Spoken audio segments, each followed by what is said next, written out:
Yo guys, welcome back to another video. As you guys can see by the title and thumbnail of the video, we're going to be talking about Watchmen by Alan Moore. I've been reading this over the last couple of weeks, uh, trying to be consistent about it, but we're reading it for the We Got Issues buddy read / book club thing. You should, quick plug, go check out the podcast, which that will be linked in the description. But yeah, I wrapped it up last night, and I have some thoughts. I'm not going to give away too much of my thoughts. I just want to kind of make a shorter video uh, outlining my general thoughts, and then definitely go check out the episode when that comes out. Hopefully, it should come out next week when you're seeing this. Just for like the general discussion, because it's going to be an interesting episode. So we got Watchmen. So without further ado, let's get into it.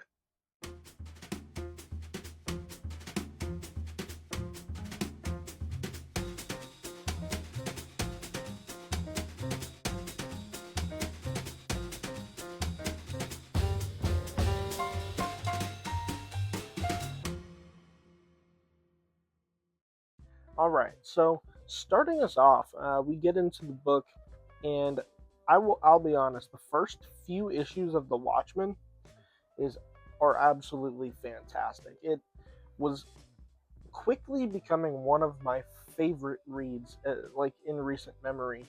I just really enjoyed, especially the artwork and the coloring. It just looked amazing reading, and it looks amazing all the way through. Don't get me wrong, but that's something that stood out to me immediately in the beginning. The paneling as well, and just the perspectives and stuff. It was just, and again, throughout the entire thing, it's just such a cinematic reading experience. That is one part about it that I absolutely love. Yeah, the artwork and paneling, just everything, just about everything except for the storytelling that I'm talking about right now was just fantastic. The story too. I mean, in the first issue in particular, right? Uh, mainly we're following Rorschach, and I just really enjoyed the parts where we're reading Rorschach's diary, and he's outlining this decrepit city and just the filth that fills the streets, and the the homeless and like the homeless hobos, and then like the whores and all of like this, just the nasty underbelly of the city that makes it grimy, and it's raining, and there's just like this very dirty noir feel to it. Talking about the blood in the streets and the rats, and just it's extremely descriptive, and just paints the picture of this just um, disgusting city, which not contrast, but like mirrors sort of the, I don't know, the tone of the book, but also like the kind of what they were trying to portray, like the human condition, um, which I will get into in just a minute, because I really like how they played with politics and um, the American dream and all these kind of ideas around this time. But yeah, those first few issues were absolutely amazing. But about halfway through the series, once what's his name, Dr. Manhattan, is kind of out of the way. Hello, darkness, my old friend. And after we get his backstory and stuff, it does slow down for me. Um, it starts to. By the way, I did really like Dr. Manhattan's little sequence where we're flipping back and forth between what's present and happening now, happening in the past. I thought that was really awesome, and it was like the tension was building, and it was just super cool. But like, we have all the stuff about the assassination attempt on Adrian, or on Ozymandias, and then Rorschach's situation he gets himself into. All that stuff is really amazing. But yeah, I would say after about issue 6 or chapter 6, once Rorschach is having to talk to the psychiatrist, and we get more insight into like the, like, I don't know, I guess just the random people of the city. Um, we get a lot more of that, I guess. That's where it starts to really lose me. It starts to feel like it's meandering a little bit.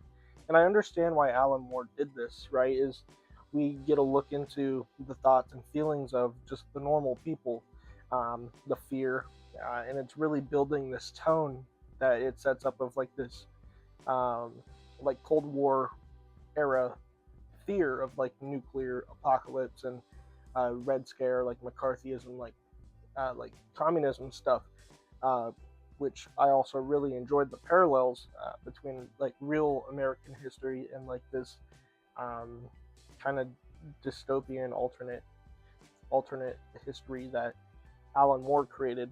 Um, it's just really neat. But yeah, I mean, halfway through the book about is where it kind of gets a little rocky for me. I mean, it's still good, um, but yeah, I mean, it starts to meander a little bit. I won't lie. One of the big glaring things that I just really did not enjoy about this book were the like not interlude. I guess it's kind of an interlude of the comic book that's within the comic. And when I first started trying to read this little mini comic, because apparently, from what I've heard and understand, is that it's supposed to foreshadow and mirror events that are happening in the actual Watchmen comic. But I just did not give a fuck. Like, I did not want to read it.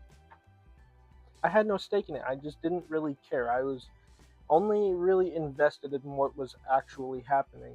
So I read like the first couple of times that popped up, and then it just started kind of getting annoying. And then from that point on, I just absolutely skipped those. I did not read the little dude being stranded on an island, the little crash ship story. Like, I just did not care about it. I was only interested in what was like actually happening in the Watchmen story.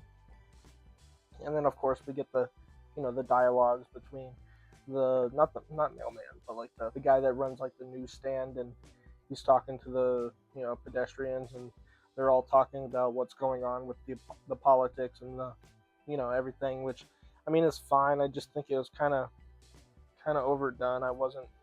You guys already know because I said it wasn't my favorite part, but then at that point it just kind of gets overdone. And then moving into like the final act of the story, I won't get into spoiler territory because I want to talk about it more in depth on the podcast. But needless to say, I didn't really like the ending. It was interesting, but it just, I don't know. The ending definitely fell flat for me. And as I was reading, it started off on a streak of like 5 issues, about 5 issues being, this could be my new favorite comic of all time. Like, it's fucking awesome. I love it. To slowing down and getting meandering and being like, okay, kind of overstaying its welcome. And then with the weird interlude stuff that I didn't care about, all that shit, you know. But then it was like, okay, we're towards the end. If it can stick the landing, it can be forgiven. You know what I mean? Like, the ending was like its saving grace, so to speak. And then the ending fell flat. It was disappointing to me personally. Like, yeah, and that's why when I finished reading it, I was like, bruh. I just ended up feeling kind of like I enjoyed the parts that I did enjoy a ton, but I was just left feeling disappointed overall. Um, but all that aside, one of the main things that I did want to talk about this that I thought was really interesting is just how Watchmen. I don't know if this is intentional or if I'm reading too much into this or if this is exactly what Alan Moore intended. I'm not exactly sure, but this is just kind of the way that I perceived it. Is how Watchmen kind of mirrors the decaying, like, American dream, I guess, throughout, because World War II happens, and then, you know, you have this kind of time of elation and hope after, the Allies beat the Nazis. You have the baby boom, everybody's happy, uh, you know. it's kind of a time of joy, but there's this dark undercurrent because, of course, right after World War II is when the Cold War starts. Um, but then it's also around this time, around World War II and into the 50s and stuff, that we see superheroes, right? We see our golden age superheroes, our Superman, our Batman, even Captain America in the 40s, right? All these heroes that are the ultimate idealistic, American. They're that's what superheroes fight for, the American dream. They are the idealistic hero American, right?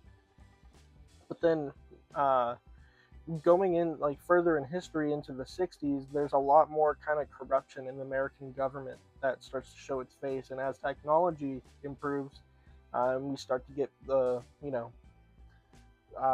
like the Kennedy Nixon live debate on TV. Like that was like the first live debate, where people became more involved in the politics and people became a lot more cynical.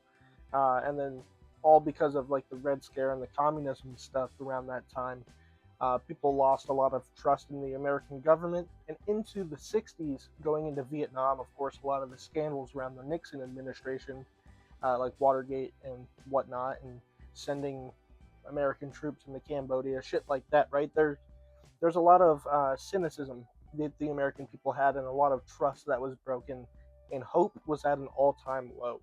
Um, and that's sort of the vibe that I got from this story, and how superheroes in particular mirror the feelings of the American people. And we have, I forget his name, but there's a scene in Watchmen where there's this new group of superheroes called the Crime Busters, and there's this head guy, and he's talking basically about bringing back the old way of doing superhero stuff, and like sticking together and being hopeful superheroes. And the comedian comes in and burns his whole presentation down. He's basically like, "Fuck that! You all are clowns. Why are we still doing this shit?" And he's supposed to be a cynical character, and the comedian kind of reflects what everybody is kind of thinking. He's just the outspoken one. Um, but yeah, I mean, it just kind of reflects the human condition, and like the thought process of Americans at that time around the Cold War and into the 60s. And I just really thought that was interesting, like the contrast, and I never really thought much about it, how superheroes that we know and love kind of idealize that time period, at least like in the golden age. Um, and as we go into the 60s with the silver age of comics, stories become more complex and darker, and characters start dealing with more stuff. And it just becomes a lot more real. If I don't know, I'm kind of rambling on, but it makes sense in my head, and that's just kind of how I perceive it. Yeah, let me know what you guys think. Um, yeah, no, I thought it was really interesting, and that was one of my favorite parts about reading it, is seeing those parallels. Um, but yeah, anyways, overall, there was a ton that I really liked about Watchmen, but there was also a good amount that I didn't like. And by the end, I felt disappointed. I felt a little betrayed, because in the beginning, I felt like I was promised something that didn't really pay off, I suppose, or there was something that I really liked, and it didn't carry through the entire thing. So yeah, guys, that's Watchmen. Um, Critically acclaimed book. People say it's their favorite comic of all time. Some people say it's one of the best written works of all time. Um, I can't agree on either of those, but I'm still glad that I read it, to just kind of have it under my belt to say that I've read Watchmen, and I am happy for the parts that I did enjoy. Um, but anyways, I'm going to wrap this video up. Thank you all for watching, and I hope you guys did enjoy. If you did, leave a like, subscribe, all that cool shit. The podcast link will be in the description. Keep a lookout for the Watchmen episode coming soon. If you want to talk to me more about it in depth, the Discord link will also be in the description. But yeah, guys, thanks for watching. I'll catch you guys in the next one. Peace.